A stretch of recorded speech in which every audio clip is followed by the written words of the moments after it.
Assalomu alaykum. Qadrdon pastchilar, hozir ham bitta xonadonga ishga kelganmiz. Hop, shu xonadonda gul chiqarishimiz kerak. Hop, mashqasini chiqishimiz kerak. Hozir qadam-qadam sizlar bilan endi o'rganib ketamiz bir yo'la. Bilmaganlar uchun ma'lumot bo'lib qoladi. Mana hozir gullar 17, bu yoqdan ham 17 kelgan, bu yoq 15 santimetr. Mana bu chekkalarni hozir bu aynan gul darvozaxona uchun chiqarilgan katta gul ekan. Shu nimamizga yoqdi uy egasiga, lekin buni sal mashxonaga moslashtirib chiqarmaydigan bo'lsak, xonada mana bu joyi o'ta keng bo'lsa, xona bo'g'ib bo'lib qoladi. Chunki qora rang ko'paymagani yaxshi, yorug'roq bo'lishi kerak. Shuning uchun razmerlarni o'zgartirdim. Lekin xudo xolasa chiroyli chiqadi. Qadam-qadam sizlar bilan shuni davom ettiramiz. Hop, yana bitta. Hop. Baribir ustalar iloji yo'q. Bir ko'rib qolsa, bu ustalardan shedevr. Bak gapiramizda, bu mer hozir 16 santimetr. 16 santimetr. Hop, bu yoqda oladigan bo'lsak, bu yoq hozir 3 santimetr. Tushib turibdi. Bu degani raznicani ko'ryapsizlar. O'zingizlar hisoblayapsizlar, qancha farq qilyapti. Ustakalar to'sin terayotgan paytda ozgina, ko'p emas, ozgina e'tiborli bo'lsa, patolog o'qiyotganda uylarda baland pastligi aniq chiqadi. Hozir mana masalan ustalar akalar tushunadi, patologda 15 santimetr pastga tushirish uchun uyga dizayniga qanchalik ta'sir qilishini. 15 santimetr pastga tushirish. Endi hozir mana shu 15 santimetr iloji yo'q pastga tushgan. Hop, bundan keyin mana kechagi ko'rsatgan chekadagi 17 santimetr chekadan qoldi. 17 santimetr bu noloviy ichida qoladigan joyi. Bu 17 santimetr yana bunday pastga tushadigan joyi.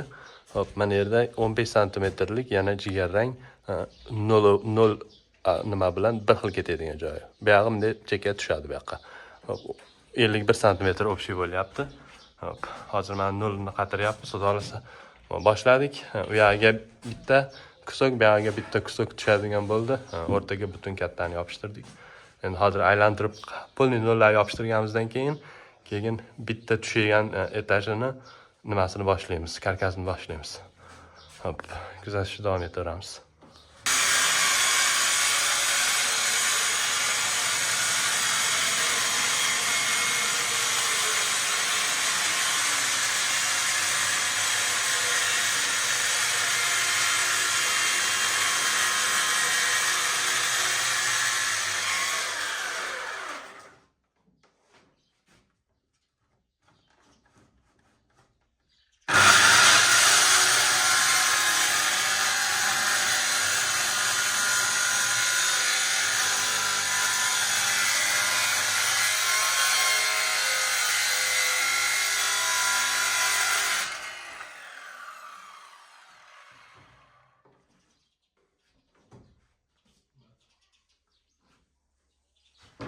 Hozir mana boshdan oxirigacha qoqib bo'ldik.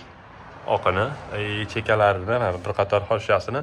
Bu nol bilan bir xil urovenda chiqadi-yu, lekin agar uyda egasi qo'shimcha hashamat talab qiladigan bo'lsa, bir xil urovenda shunaqa qilib bu bitta gul qatirilsa, stikka, bu yana bitta masalan qo'shimcha alohida figuraga o'xshab ko'rinadi. Lekin sizlarning ishinglar osonlashadi. Alohida figura chiqargandan bu ancha oson.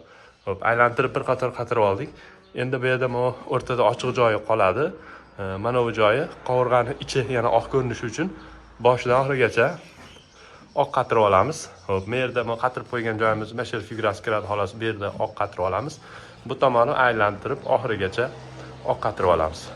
Bu tomonda ham xuddi shu. Qatirib olganimizdan keyin ustidan reka to'qishni boshlaymiz, hovuzni tushgan joyini. Hozir mana hop, patologimiz tugadi, haligi chekka joylari va o'rtaga qatirib oldik. O'rtada bir bitta video qilgani nimamiz bo'lmadi, vaqtimiz bo'lmadi.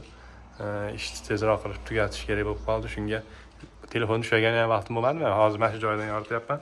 Hop, pastga mana yerda mana bu joyda ko'rgan bo'lsanglar, bitta rekani yotqizib, ikkinchi rekani tikka qilib qatirib oldim.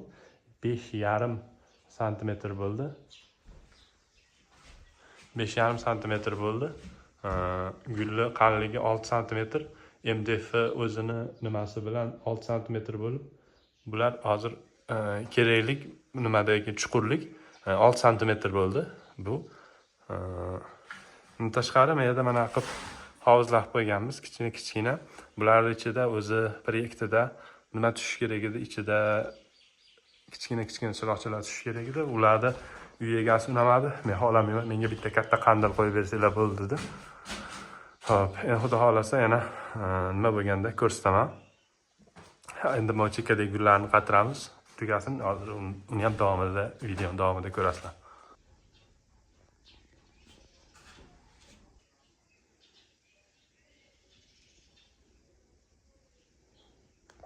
Hop, hozir mana bugun kech kirib qoldi. Gullarini ancha qatirib, yengillatib qo'ydik. Xudo xolasa ertaga patologimizni tugatamiz. Lekin video bugun shu yarim qismigacha joylayman. Xudo xolasa keyingi videolar kanalga kirsanglar, ichkarida ikkinchi video bo'ladi. Bitgani, tayyori va shu patologga necha kvadrat material ketgani, qancha uy razmerlari va qancha mablag' ketganini ham yoritib o'tamiz keyingi qismda. E'tiborlaringiz uchun rahmat. Salomat bo'linglar.